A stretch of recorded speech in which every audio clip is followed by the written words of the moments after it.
Hello there, fellow wanderers of the field. Starless Plains here. Welcome back to another episode of The Letter. Now, we're still over at Zachary's point of view right now, and apparently we're breaking into, what's her name?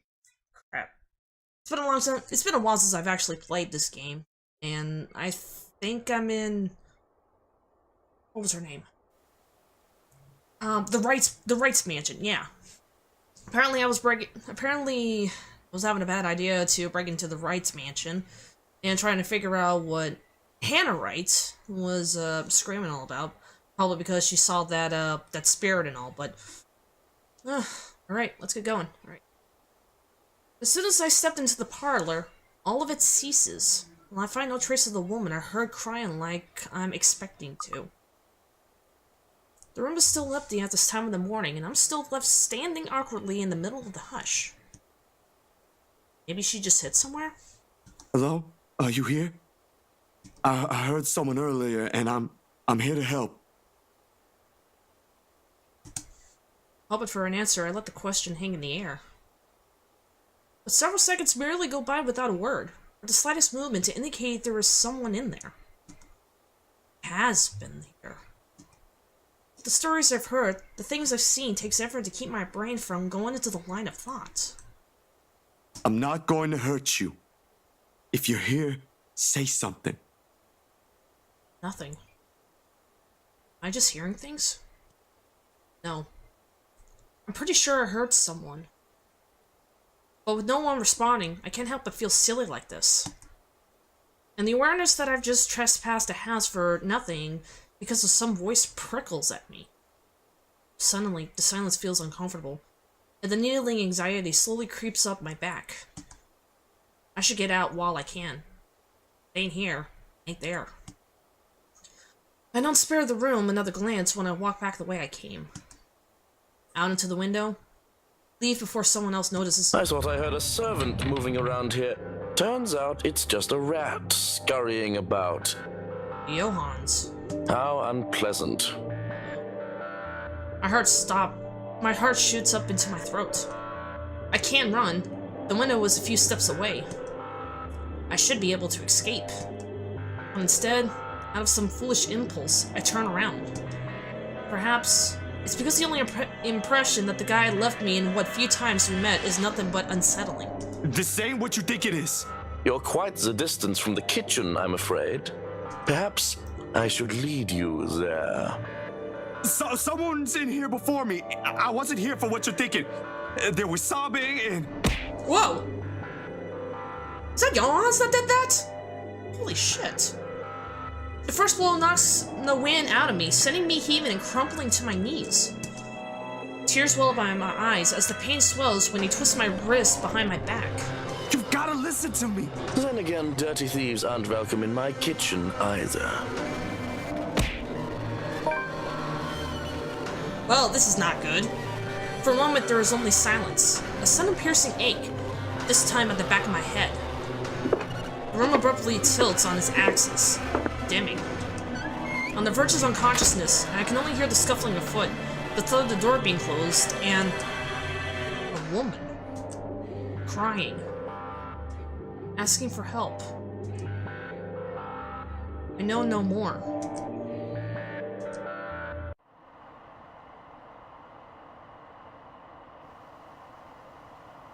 Pain is the worst when I come to. A sharp, piercing ache somewhere in the back of my head, begging to be noticed. But it's nothing I can't handle. Blearily, I open my eyes, expecting to be greeted by sunlight. Huh? Curiosity killed the cat. However, the walls that welcome me are unfamiliar. When everything comes into focus, I recognize the place for what it is. A cell. Dark, cramped, with the only light coming from the moon outside, streaming through the sole window barred by thick metal bars. Memory rushes back to me in sharp bursts. The mansion, looking for Ashton, a familiar tune, and a woman crying. All while my head still aches from the hit I've received. Still better than a morgue, I guess. Say that again. Gingerly, I pull myself up, stretching the cramps from my shoulders as I do so, stopping when a sudden movement induces an acute stinging pain right into my arm. Damn, they got me good. What time is it? As expected, they've taken everything I have on my person. Wallet, cell phone, my keys, meds, even a small pack of gum. Protocol's protocol. In the first place, and then back in another cell ain't in my agenda. The first time was not a pleasant experience, and this certainly won't be either. Considering who has likely put me in here, it could be much worse. Birds were cold to my touch when I approached it, looking for the person on duty. They'd usually allowed us to contact someone, and Ashton, at least, has to know where I'm here. He'll be pissed. And I'm quite sure of it. And he's the only one I can help prove my innocence and get me out. However much I don't want to rely on him for this. The hallway in front of the cell is empty, but voices flow through from further in. Likely the poor officer is assigned to late-night duty. Judging from the snippets of conversation I catch, today's topic was over the snack is that moron who thought it was wise to cross the Wrights. Guess they were talking about Zachary. They use other names too, most of which I like to have words with them about in the future. But really, I'm in no position right now. Excuse me? Anyone? Silence. Excuse me? I need to... Uh-oh. Blood freezes in my veins, and my grip on the bars tighten as a revolting scent reaches my nose. More than the gore, the foul smell of death hangs heavily in the air. And against my better judgment, I turn. Of course, it's a spirit. Her face is the first thing I see. A gruesome sight in its own eyes.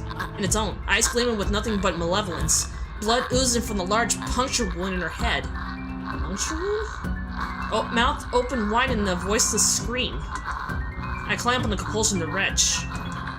On instinct, I step back, putting as much distance as the cramped cell will allow between us. The bars rattle as soon as my shoulder hits it. A hindrance. Not to freedom, but to safety. Get away from me! She moves, in short, sudden bone-wrenched crunching twists. And I know there's no escape. I'm screaming for help before I know it, jolting the bars with much as force as I could. Somebody, get me out of here! Anyone, please! Bugger off! Some people are trying to get some sleep here! No! She's here! You've got to let me out! She's gonna kill me! Someone! She's... That don't look good. Oh, you poor dear. What happened?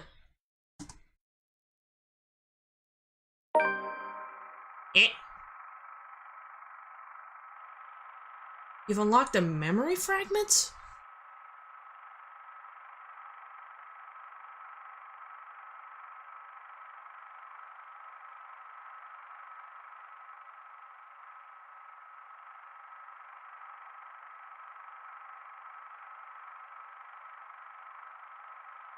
Okay, I am trying to process what's going on over here. Well, just letting you know that in the beginning of the video that I'll leave a warning because of this, but could that woman be that one woman? That spirit? And it's probably someone is holding her down, like torturing her or something. That woman over there in the corner. Looks like she has something against that woman on the bed. Or the both of them. So my best bet is probably that spirit, that same woman that is on the bed, might be out for revenge or something. I don't know. But what does she have to do with the 7 people that have been cursed by the letter? There is a whole bunch of questions waiting to be answered. Fuck. Marianne! Alright. 7:15 p.m. The numbers are so little on top of my screen, and they glare at me with such intensity that I can just hear their accusations. I'm late for a night out with the girls, yes. But I have a perfectly good excuse. Jeez. Considering I didn't follow typical office hours, they really can't expect me to be able to just go as I please at 5:30 on the dot. The client is, first and foremost, my priority. I have to sit time with my personal assistant, Chris. Tells me that we have a big one coming up, that I shouldn't miss this one.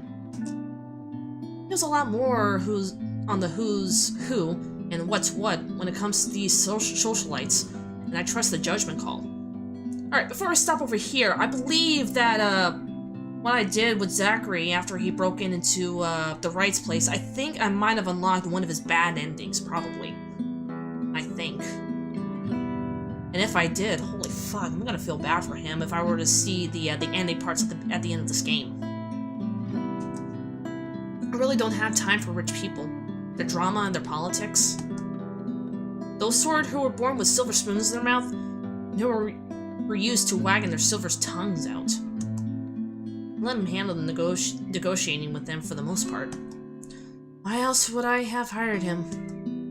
They told me I received a message about it an hour ago. Now, if only he has the full shilling when it comes to the time. Ah, your Irish accent. Come on, I have a social life too, you know. To an extent. Sort of. Pressing my head against the table, I try to stave off an oncoming headache when the notification for a new email pops up. All expecting to say, hey, this looks like a good project I found, go send them a design. Something like that, really. That's how it often goes. Even with these rich, jammy clients who heard of me from their equally rich, jammy friends, I can't expect them to hire me right off the bat. Which is all well and good and reasonable. You figure out what they want, send them my portfolio, my drafts for their projects, my rates, and hopes for the best. This is a big client, Marianne. I'll babysit Bruthiel for you. Just please take this one project. I promise this person is huge in Luxborn. Disable in any attachment are extended solely for the use of the addressing. If you're not the intended recipient, they may have sent you in error. Any authorized use of their information is strictly prohibited. Mr. Parker, this is a formal request to secure the service of Marianne McCullough, hereinafter called the designer. As an authorized by Hannah Wright, hereinafter called the client, for interior design work at Ermengarde Mansion, Luxborn LX18 ORF, United Kingdom. Okay then. The client hopes to have the designer here on 21st October, Friday with the time pending. Let's open the mail and see what I've been requested by the client specifically. Well, certainly didn't expect that. And it's pretty straightforward too. Anyone else would probably be excited. He would be working with the Hannah Wright. She's just one of those rich socialites that everyone wants to talk about. No matter how hard I try to tune such nonsense out. Would have been enough for me to reply in affirmative to Chris and leave. But he has never pleaded me to take a project before. I've worked with big personalities in the past. Celebrities, bankers, and even a few politicians. My PA has been indifferent about those. So the question bounced about my skull before I spy on one of the email attachments. Wright Enterprise donates 2.5 million euro in Refuge UK. The newspaper clipping for the Luxborn Daily Business News section boasts the headline. Wright Enterprise donates 2.5 million euros to Refuge. It certainly caused quite a stir back then. Apparently, they have invited businessmen and socialites everywhere in the guise of it being some big business announcement. 2.5 mil and an expensive-looking party to boot. These people sure know how to throw their money around. Not that I should be so callous. They're going to do a lot of good and help a community of people with all those pounds. Wait, is it pounds or euros? I think it might be pounds. Yeah, sorry about those people that are in the European countries or in the UK. Sorry if I messed up the kind of currency that symbol is. I, of all people, shouldn't criticize such acts whether they were for show or not. At the very least, no, they will be able to pay my rates. With the headlines out of the way, however, I find myself staring at the picture that came along with the clipping. because, wow, here I am, expecting a sour old woman in a blazer and skirt. But the woman that was plastered on the front page looked like she belongs on the front page of an entertainment section, or even, if I am to be crass, as the pin-up for a glamour. Okay, I'll be real here. Men's magazine. She sure knows how to rock that dress. Wait. Her hair, her eyes, her lips. She can't be her. And at the same time, she is her. At least several years older. Wait. She looks just like... Oh, come on, Mac. The world's full of pretty blondes. So... Marianne possibly knows Hannah in the past, probably? I don't know. One way to find out.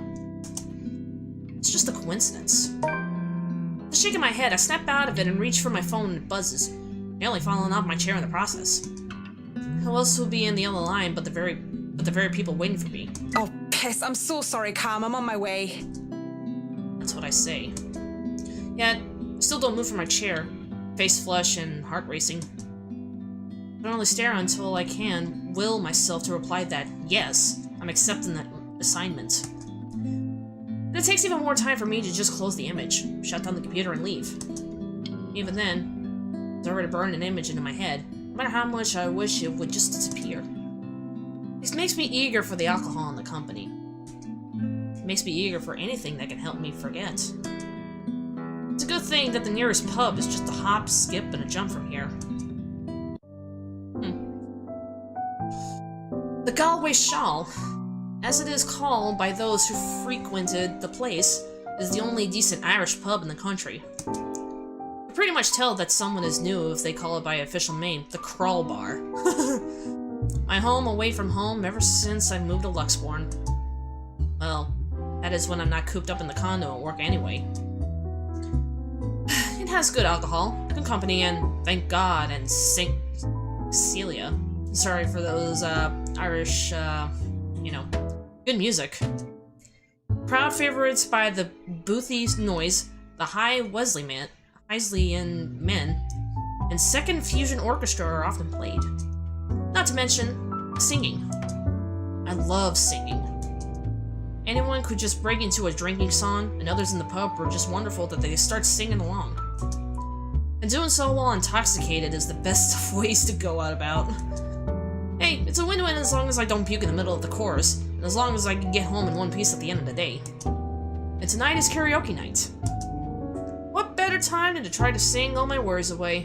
That's what my intoxicated brain tells me. The ghost of guilt and sorrow remembers who I am. Wow. And in the prison of my heart, I was my only slave. Wow. She really does sing beautifully. But drinking only reminds me of my home, and the thought of home makes me think of her. I'm having thoughts that lesbianism or something, or probably she has a friend that reminds her of that person? I don't know.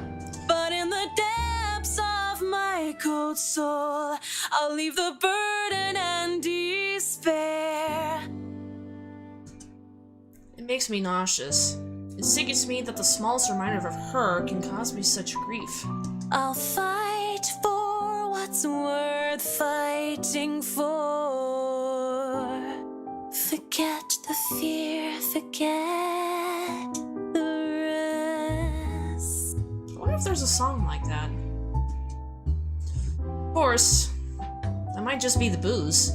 Any other day, I would have scolded myself for drinking so much. I lied to the Lord, I lied to myself, I lied to you and everyone I care, until there were no more lies to tell. I already have a client, and we'll be having our first little meet and greet in a few days. Cowardice is easier than being brave, but at last I found the strength I lost to sing my love letter to you. 'Cause people can lie, but my lone heart beats true. I want to at least enjoy this night, get over the hangover tomorrow, and return to being a prim and proper professional after. That song was for Cam, our lucky bride to be. So give her hand, Galway shawl. She must be drunk off her high horse. Considering the state I'm in, one can excuse my smug grin as cheers and applause rise among the pub's patrons. Because, possibly off-key public signing aside, I feel like I'm on the top of the world right now. That's a good reason as any to belt out in front of these strangers. With good drinks and good friends, there's nowhere else I'd rather be tonight. And I forget for a short while.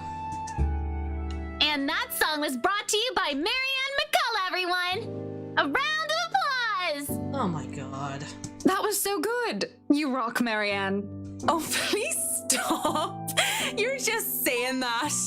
You know neither of us can hold a tune, Marianne.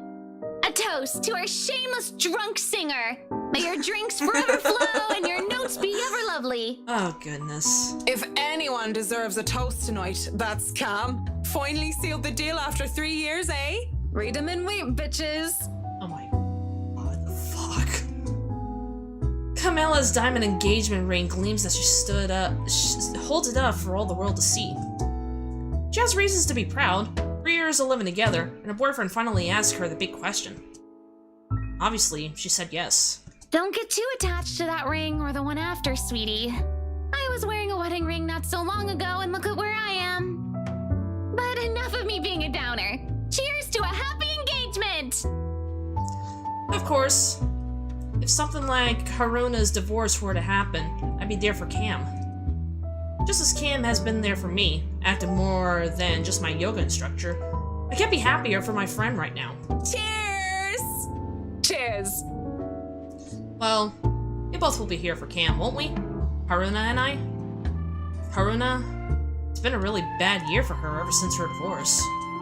She's such a nice person, even loaning me money to open a studio, and she didn't deserve what her husband uphold. I'm happy she's smiling again and pigging out like she used to. I think we've all missed our Japanese firecracker. We met in yoga class, something I had joined to keep myself in shape and, well, honestly, so that I could make friends when I moved to Luxembourg. Clearly, worked like a charm. And it definitely didn't have anything to do with the fact that I brought along my lucky D20 die with me in that first date, no sir. I love these girls so much, excuse me. What about you, Marianne? You're 30 years old and you still haven't got yourself a man. And you guys know I have a very busy schedule. I don't have time for that. Oh, come on! That's a lame excuse and you know it! You need a man who'll take care of you and you need it now! Maybe some hunk who'll be your house hubby while you rake in the dough. Oh, wow. Just wow. Maybe some hunk who'll be your house hubby while you're raking the dough. I don't know if it's like I'm forking out some money and all that, but I don't know. My mind just went one way. I'm quite capable of taking care of myself. Who needs a Mr. Wright? Hey, look at me, I'm Marianne McCullough, a lawful neutral cleric with 9 points in wisdom and 8 in charisma, but I can't get myself a date. I mentioned druids and demons once. I didn't even know the rules or understand the number it means. And I certainly am not one of those sort of holy person. I am a far cry from a miracle worker, and I barely have the willpower to fight off demons, especially my own. Actually, maybe she isn't looking for a Mr. Right, but a Mrs. Right. Again? Lesbianism, probably? Oh, my Marianne, we still love you even if you're in the closet. That would explain some things. Howdy now, you don't have a ring anymore. Maybe you two can be together and I don't have to worry about my best girls being alone. What are you on about? There's nothing to explain. The more I deny, the louder they tease until the other people in the pub starts to watch. And it doesn't help at all when Haruna drapes her arm over my shoulders and leans in. Will I be all yours then? Will you be making me feel like a woman? Oh my god.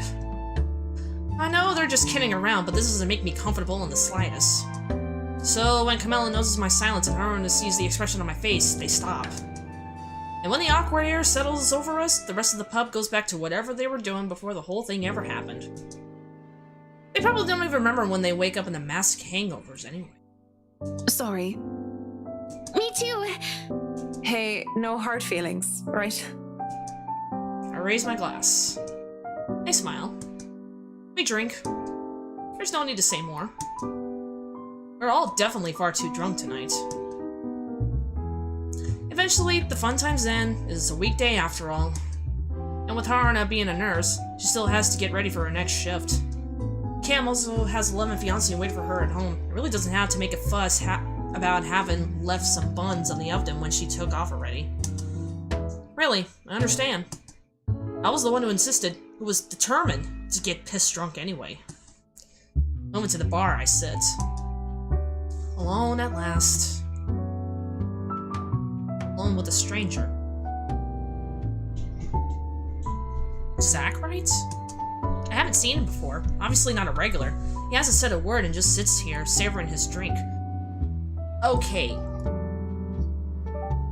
This brings back to probably the Isabella's point of view, that maybe Hannah Wright was probably wondering why Zach Wright knows Marianne. And probably those two met at the pub or something. With this whiskey served neat in one hand and lighter in the other, it doesn't seem like he's noticing me yet. Maybe I should go before he does look my way. Because he was pretty, and he was blonde. And those two things plus alcohol never did me any good. Not too late. Judging by the way his flushed face and the dazed look in his eyes, he's as pissed drunk as I am. But whereas I feel like kneeling over, it looks like he's still ready to make the catwalk by storm. Really, just as the air of one of those men who think they can own the world. Hello there, sexy. Please don't stand up on my account. I already like what I see. Oh my god. Fancy a drink? It'll be on me. But then again, might be pleasantly surprised if he proves me wrong. Want some between the sheets? Sex on the beach? I'm talking cocktails, of course. Okay, this definitely I'm gonna be putting into as like adult content. Just be safe and sorry. Fat chance. But it doesn't matter. People know how to play this game. There are two different ways for the night to end. One thing or another is gonna happen. But the question is, what do I want to do? Oh no, that's fine. I'd rather order some blue balls or some AMF if you don't mind. It looks like he's about to say some witty retort, but stops himself and downs the rest of his whiskey. I order a mint julep. He gets another whiskey, and we start the customary small talk. Of course, the saying, ask me no questions and I'll tell you no lies, goes without saying. We ask nothing about each other, offering up falsehoods to establish a tenuous fake connection between two strangers at a pub, if only to pass the time. Yeah, just wait until Marianne sees him along with Hannah. Whiskey, as I have come to call him, is supposedly 21 years old, single, take care of his sick mother and a manager of some sort. Oh, come on, he's lying he's lying straight to your face, really? What's this happened before Hannah? No, he's lying to her. Manager of what? I don't care to listen to the details. Meanwhile, Mint, as he has come to call me, is 29 and I'm... What did I say I was again? Oh yes. I told them I was a professional chocolate taster because, fuck it, I'm going to lie about what my job is, might as well make it fun. It's a pretty decent chat between two pretty drunk strangers. And maybe it's just me, but might as fucking well extend the tiniest amount of effort and pretending there's something meaningful in this meeting. Would have been nice too, if it was just left at that. But during a lull in the conversation, brings it up. You know, I've never been with a woman taller than me. I think he might have been different from the rest. Never have and never will, whiskey. Ow. Can we go back to the history of chocolates? Ow. Did you know that chocolate candy was introduced in 19th century England as a healthier alternative to alcohol? Really? St. Lucy was the most beautiful woman of her time. She has men come from 4 corners of the world just to see the pure light of her exquisite green eyes. She were so lucky anyway. No, enough of the history lesson. Come on, Mint. You know and I know what you came here for. Of course, just hopping away, looking through many women to look for, just to get away from his own. Though, not every suitor was gallant. She was no fool. She had known that sooner or later, she'd be able to defend her chastity. Come on. There must be something that gets you going. Okay. Really? Really, Zach? Really? So, she had taken out a knife. Gouged out her own eyes. There is something, but I don't think you can handle it. No, don't do it!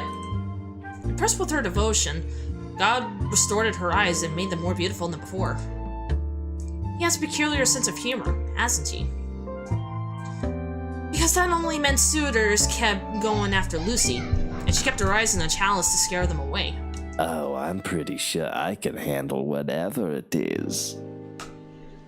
Wow, just wow. I mean, it's just the sound of its voice just going through my ears, just like, ah! St. Lucy, help me. Help me turn away from sin. Help me from my own blindness. My place isn't too far from here. I won't take care of you if it ends up being too much for you. And no one will be able to hear you if you try to scream. Wow. You sure you want to go down that road, pretty boy? Pretty boy? Oh, come on. Really? He's a fucking womanizer. Wouldn't have it any other way. God.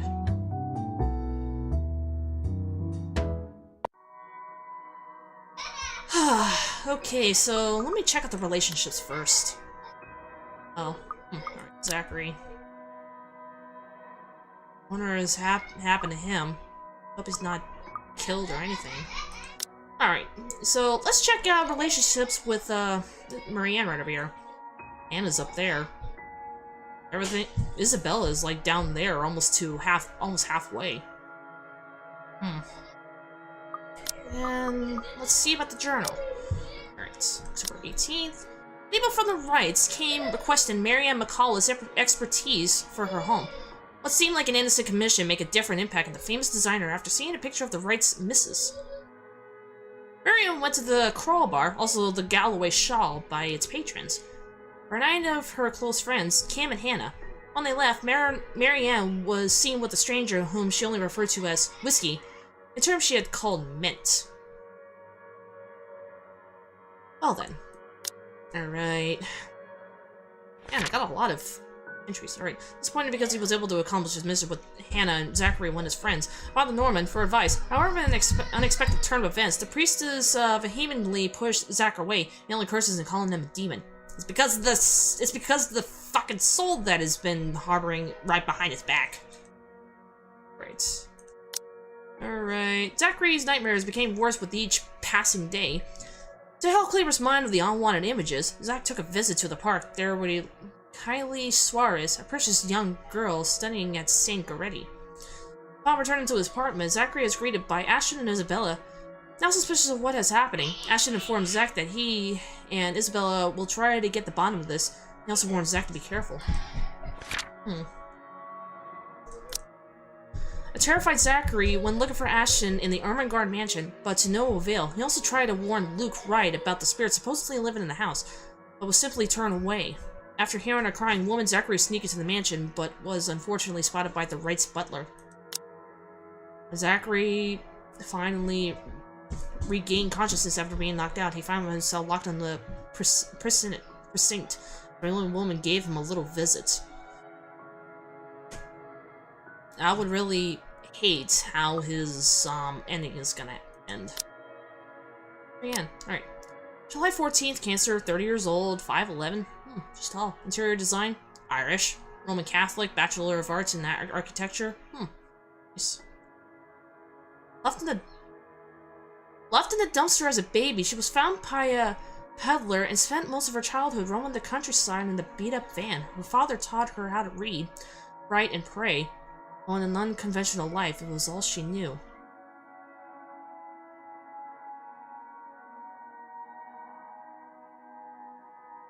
So, her mother decided not to actually take care of her?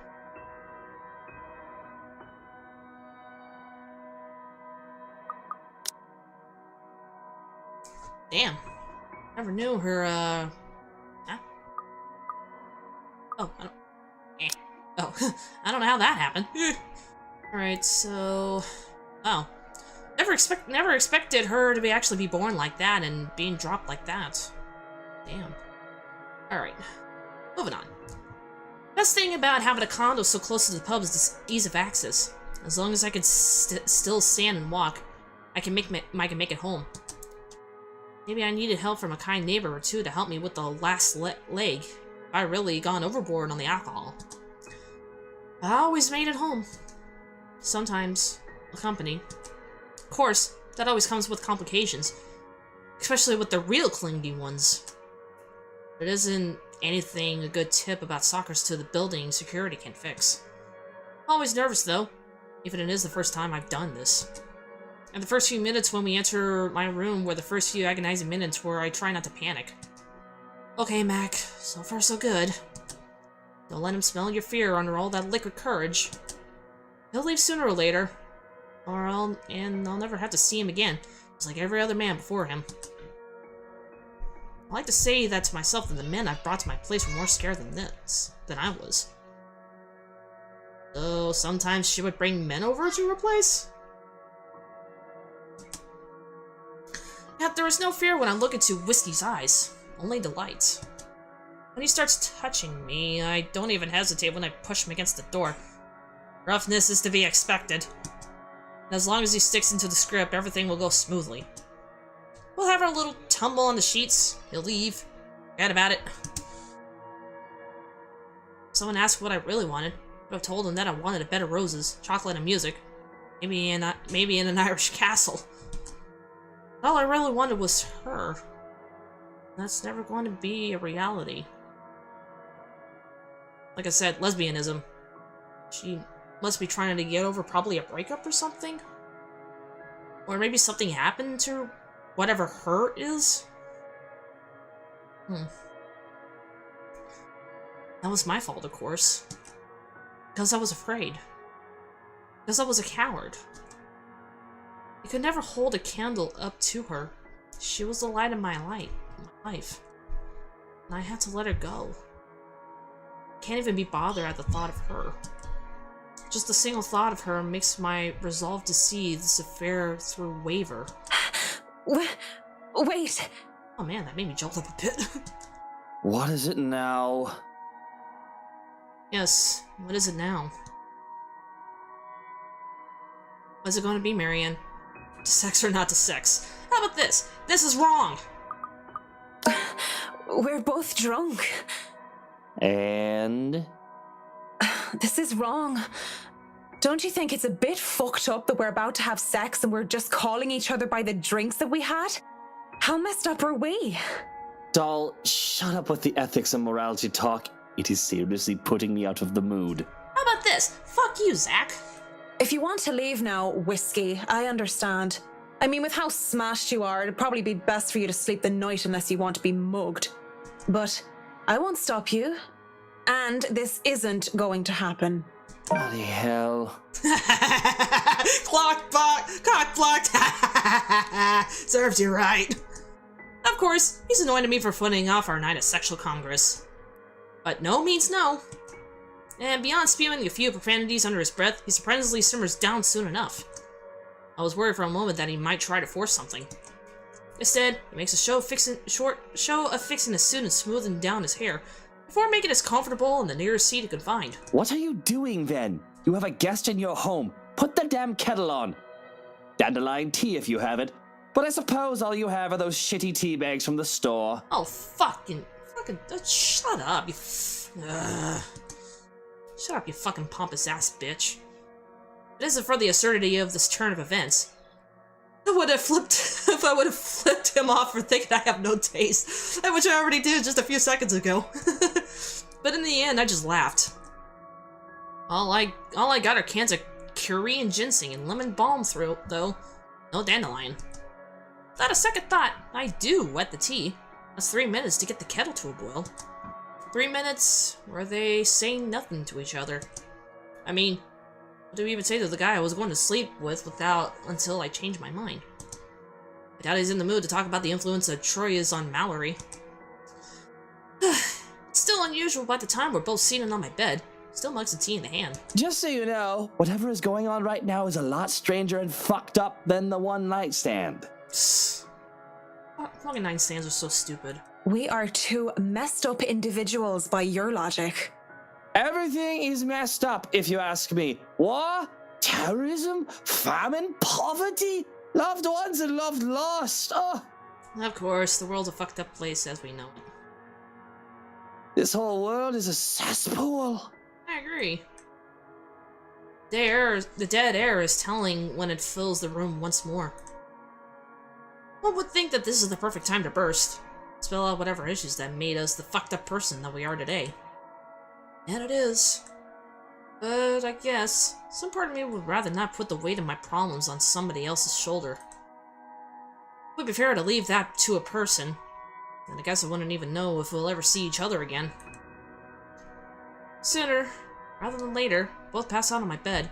Mugs left forgotten on the floor. He's not even doing anything. Oh, alright. Guess that's it then. Alright. Well, I'm gonna leave it over here. Oh, it's been one strange turn of events. And I'm surprised that I was able to cock block Zach from actually having a one-night stand with Marianne, so fuck him. But I'm also hoping that Zachary will be alright. I'm just hoping that I won't be able to experience one of the bad endings, since I chose him to actually trespass the Wright's mansion and all. But I made a decision, and I have to bear with it, but alright. Let's look at the relationships. I would hate what the relationships are going to be for him and for her and Zach. Did it actually rose? Or it lowered? I think it rose, probably. But of course I don't want anybody to like Luke. It's a fucking... drinks a lot. He's a womanizer. Thinks about himself, not even what his wife is. And of course... an unborn baby that... unborn child that, apparently he fathered with another woman or something. But, I don't know. Well, I can't wait until I pick this off, in the next episode. So, alright. So, that's all for now. Thank you all for watching. Hope to see you next episode. See you then.